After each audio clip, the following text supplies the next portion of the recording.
and evaluating all of their contacts, determining from there who else in their communities may have been exposed.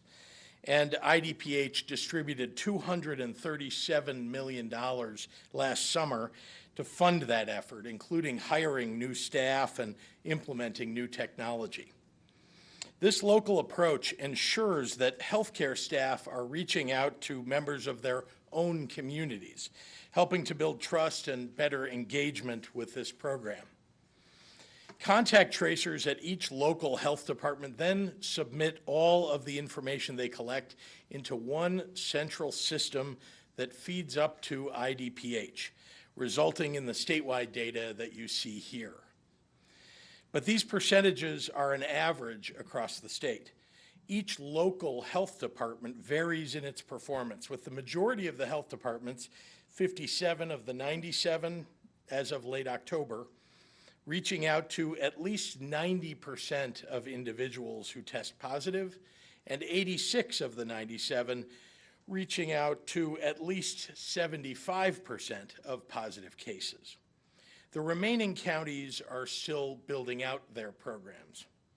On dph.illinois.gov/COVID-19, you can survey the results in each of our 11 regions and by each of the local health departments within them.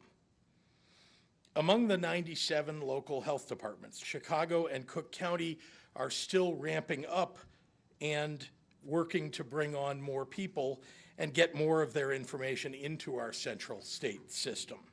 But among the remaining 95 public health departments statewide, we've been able to reach out to, on average, more than 90% of people who test positive.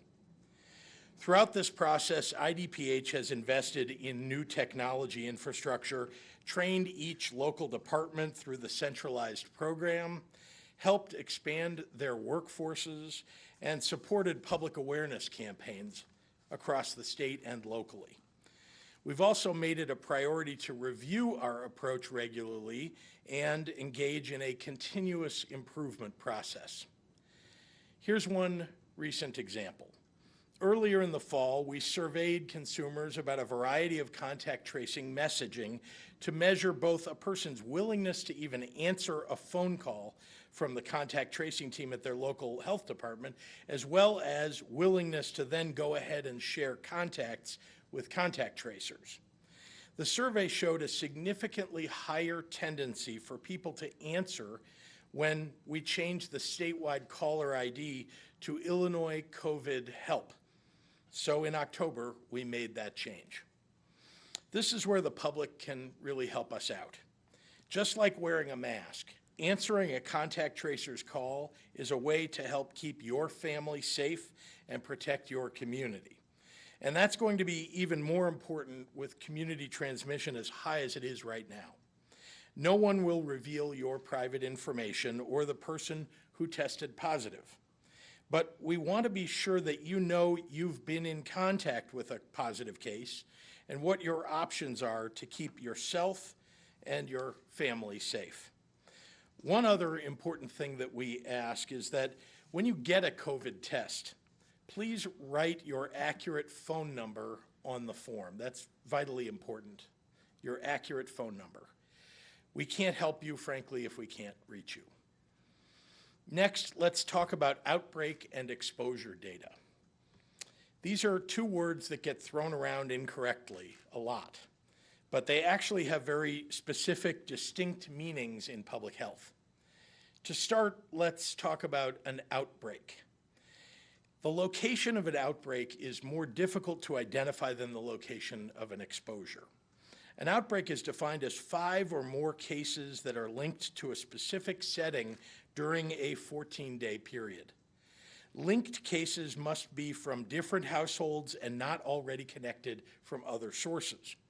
And while certain settings like a college campus, a factory, or a group home may make it easier to determine an outbreak, most establishments that are frequented by the public, like restaurants or grocery stores, are not easily determined as the setting of an outbreak based upon those rules.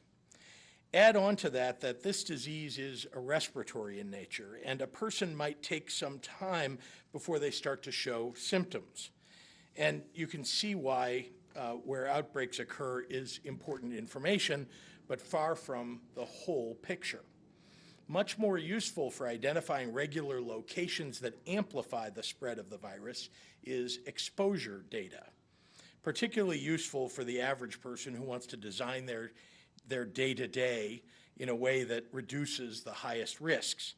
Exposure data comes from contact tracers talking to confirmed positive COVID patients about the places that they went in the time before they were symptomatic or tested positive. For most people, especially those who don't have the ability to work from home, that's going to amount to multiple locations.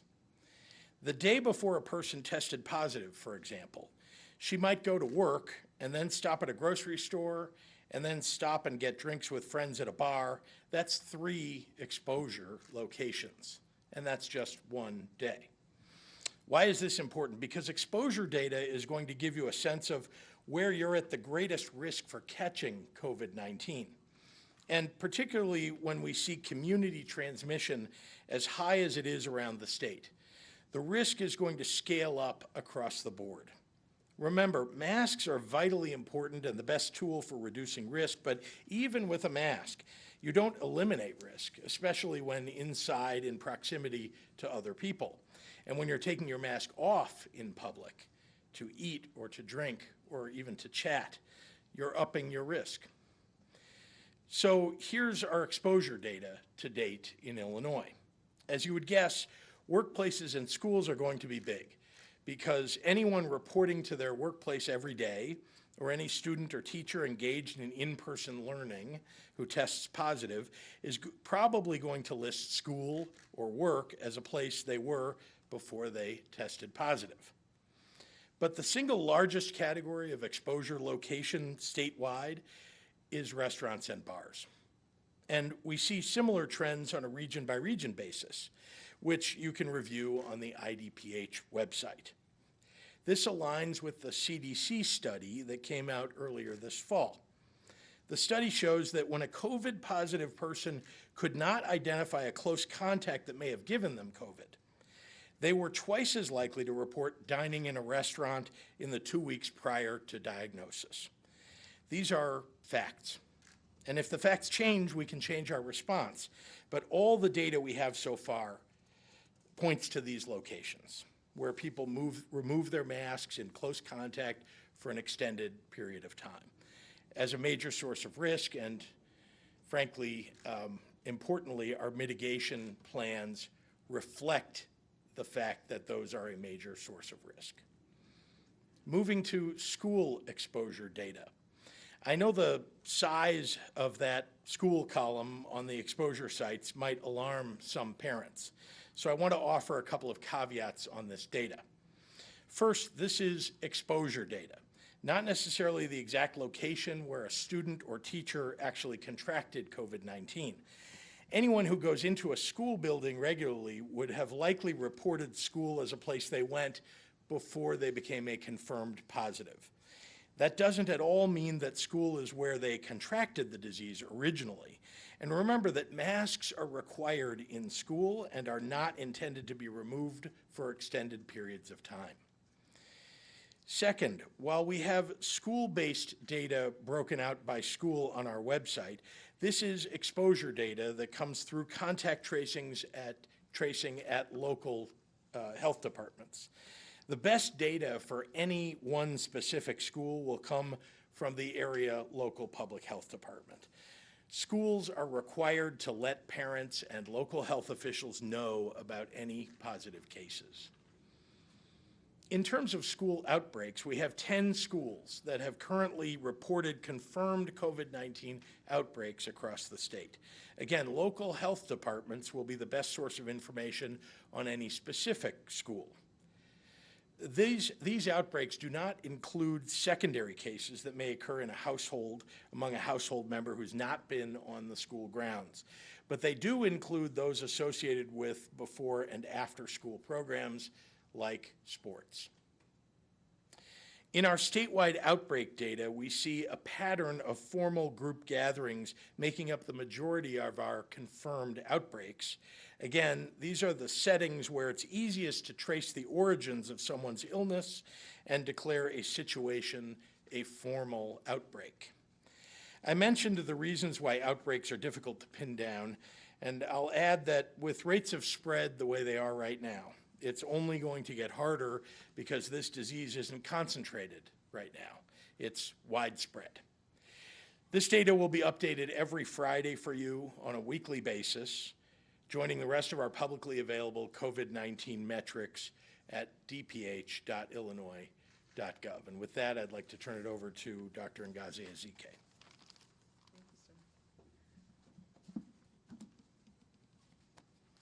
Good afternoon and happy Friday. In addition to the data that the governor just spoke about, I want to tell people that we are also adding, similar to the CDC, we will begin reporting confirmed and probable cases. I know that the various CDC terms may be new and or confusing, so I want to explain this update so you can best understand the numbers. I'm thrilled that so many people are following along on our website and following the information, so we want to make sure it's all clear. As information, science, treatment, and testing have evolved, so too has our response. In August, the national case definition was changed so that an antigen test alone would be considered a probable case. With the increased use of antigen tests, we will get more probable cases, and we want to make sure that we capture all of those cases that are diagnosed via antigen tests, similar to how the CDC does this and similar to how other states are calculating this as well, so that we can show our actual true burden of disease here in Illinois. The result of this is that the total number of cases since the beginning of the pandemic that we report today is going to look quite a bit higher because we have added all the probable cases since the beginning of the pandemic. Those were already reported each week on our website, but we're bringing that in. So there's approximately 7,600 additional cases that will be added to Illinois' total number of cases. To be clear, these are not being counted as new cases that occurred in the last 24 hours.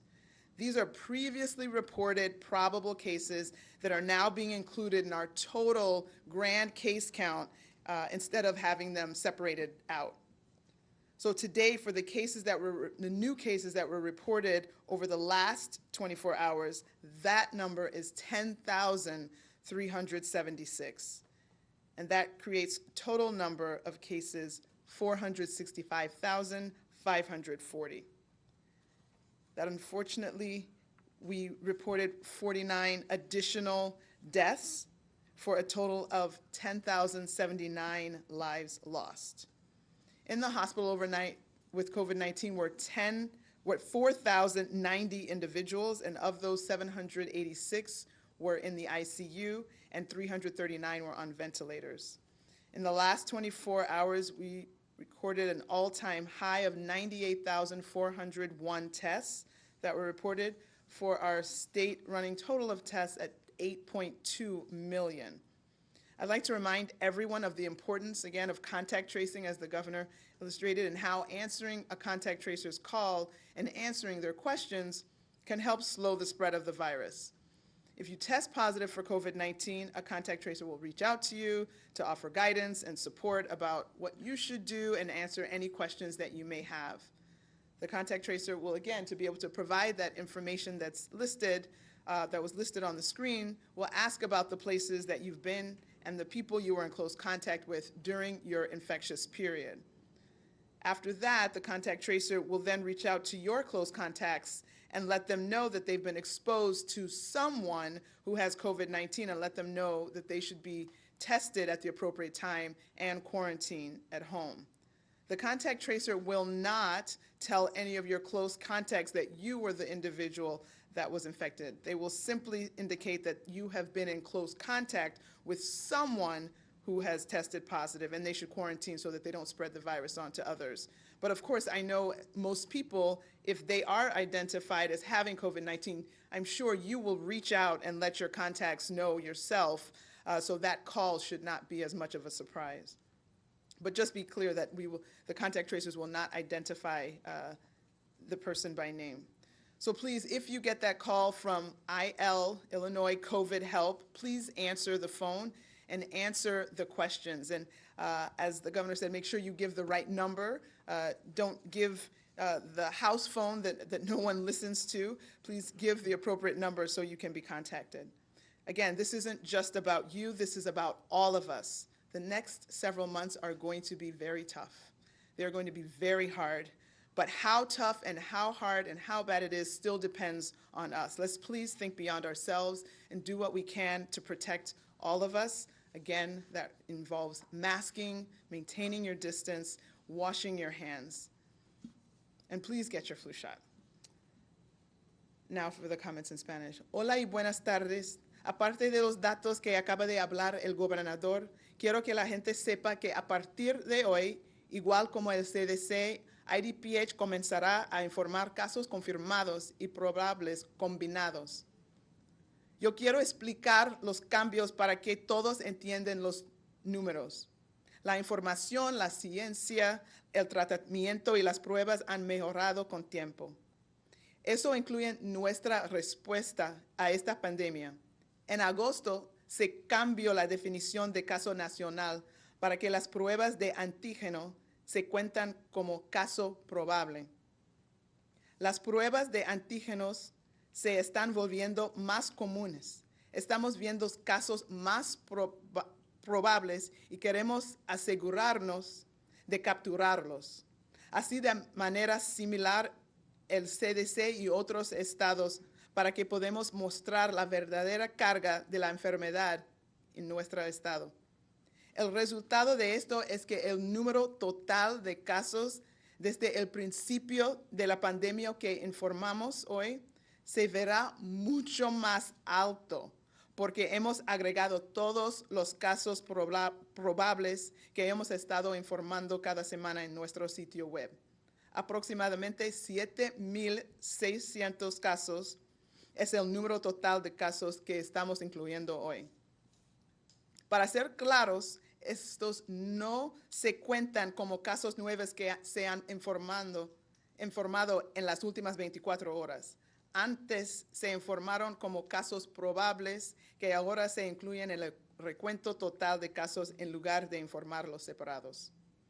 Hoy estamos reportando 10,376 casos nuevos para un total de 465,540. Eso incluye 49 muertes adicionales para un total de 10,079 vidas perdidas.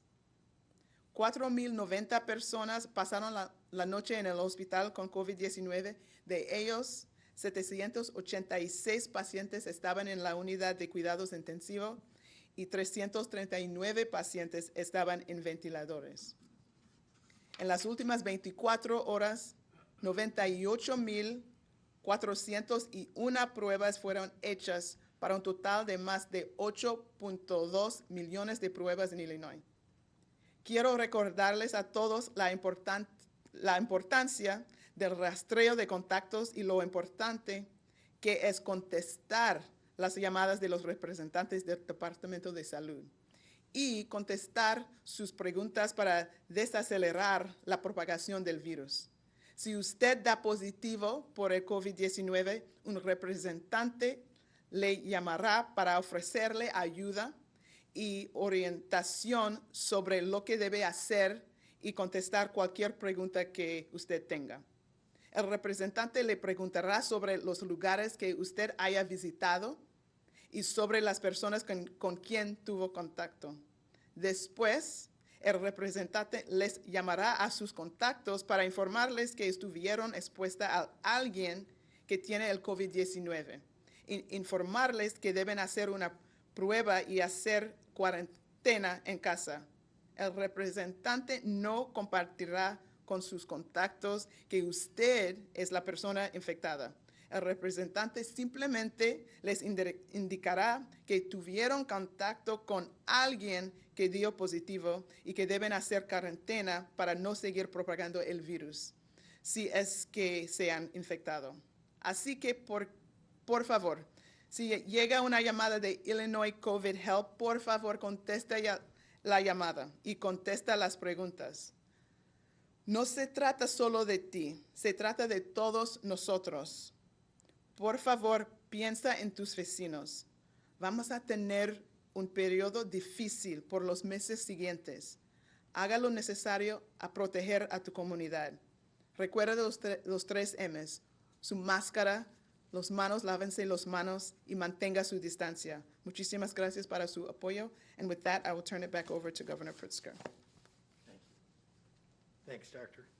Happy to take questions from members of the media. Governor, a number of testing sites in the suburbs have run out of their supplies within the first hour of opening. Can you address the question? Just recently, because what we've asked all of the testing sites anywhere that needs additional, testing or supplies to notify IDPH to make sure that we know about it. We want to make sure we're providing it everywhere we can. And obviously, as the case numbers grow and people's desire to go get a test increases, we're seeing that sort of situation. But we have testing ability. We're trying to spread it out across the state. It isn't unlimited. It's not unlimited, but I think we've done a pretty good job of trying to get it, particularly into the southern region of the state, where this is a relatively new phenomenon for them, at least over the last couple of months. This is new as opposed to the first few months. And so I know that a lot of people there are getting more concerned than they have been before. But we're going to do everything we can to get enough tests. I can't, manufacture the tests, but I will say that we have ramped up testing. I think today we're at 98,000, nearly 100,000 tests. And if you'd told me, in May that we would get to 100,000 tests, I would have told you that sounds near impossible, but here we are. Yes, sir. Governor, yesterday you had mentioned the possibility of stricter mitigations if we don't bend the curve once again.